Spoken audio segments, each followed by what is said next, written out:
రామాయణం 24,000 శ్లోకాలు. మొత్తం 6 కాండలు. అవి బాల, అయోధ్య, అరణ్య, కిష్కింధ, సుందర, యుద్ధకాండలు. 6 కాండలమీద ఒక కాండ, ఉత్తరకాండ. రామాయణాన్ని ఆదికావ్యం అని అంటారు. కేవలం రాక్షస సంహారం కోసమే రామావతారము వస్తే, రావణుడిని చంపిన తరువాత ఆయన అవతార సమాప్తం చెయ్యాలి. కాని ఆయన బాలకాండలో ఒక ప్రతిజ్ఞ చేశారు. అదేంటంటే, దశవర్ష సహస్రాని దశవర్ష శతానిచ.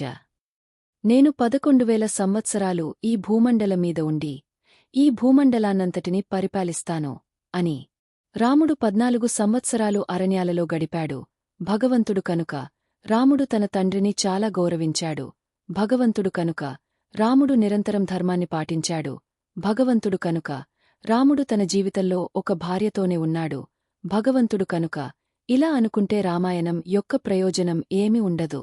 రామాయణంలో రాముడు ఒక భగవానుడిలాగా బతికి చూపించలేదు, ఒక మనిషిలాగా బతికి చూపించాడు. మనం ఎలా బతకాలో చూపించాడు.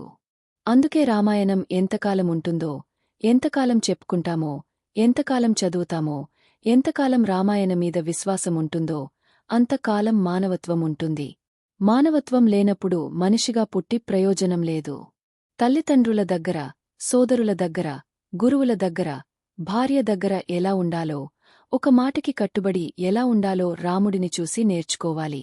యత్ర యత్ర రఘునాథ కీర్తనం తత్ర తత్ర కృతమస్తకాంజలిం బాష్పవారి పరిపూర్ణలోచనం మారుతిం నమత రాక్షసాంతకం. ఎక్కడన్నా రామాయణం గూర్చి మాట్లాడుతుంటే స్వామి హనుమ తప్పకుండా వచ్చి వింటారు. రామ అంటే లోకులందరినీ రమింపచేసే నామం.